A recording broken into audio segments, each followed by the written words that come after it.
अगर आप भी चाहते हैं पी म्यूजिक का वीडियो आप तक पहले पहुंचे तो लाल बटन के दबा के सब्सक्राइब करें और बेल आइकन को दबाना।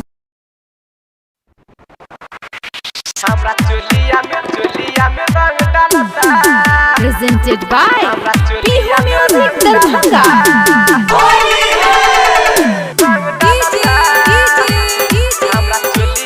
बबलू राज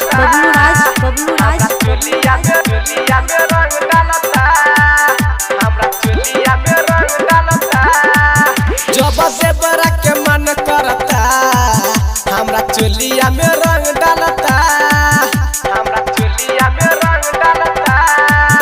जब से बड़ा के मन करता हमरा चोलिया में रंग डालता, लेके आवे पिच करिया हरे रंग डाले ला भितरिया रे। दुनु लइका हमार रोता हमरा चोलिया में रंग डालता, दुनु लइका हमार रोता हमरा चोलिया में रंग डालता, रंग डालता।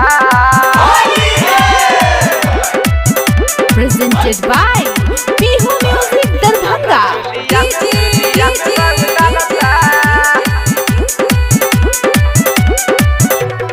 बबलू राज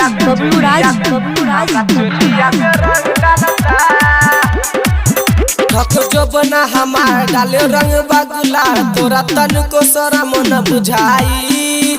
तू तो बारा बड़ी यार हमें देवला बाजार लेका माई माई जोर से चिल्लाई। थक जो बना हमार रंग डाले लगुला तोरा तन को शरम न बुझाई।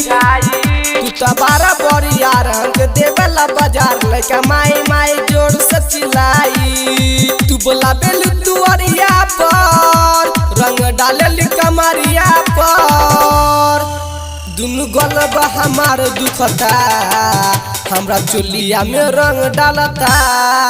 जब देवरा के मन करता हमरा चोलिया में रंग डालता, हमरा चोलिया में रंग डालता, हमरा चोलिया में रंग डालता,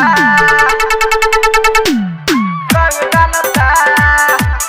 हमरा चोलिया में रंग डालता, हमरा चोलिया में रंग डालता, हमरा चोलिया में रंग डालता। काहे करेला बेहाल रंग डाल ना हो लाल ने के कइले बहा मतरियारी। चंदन झाज तैयार बन कले बके बार अज सा रंग डाल लहली हाली। काहे करेला बेहाल रंग डाल ना हो लाल ने के कइले बहा मतरियारी।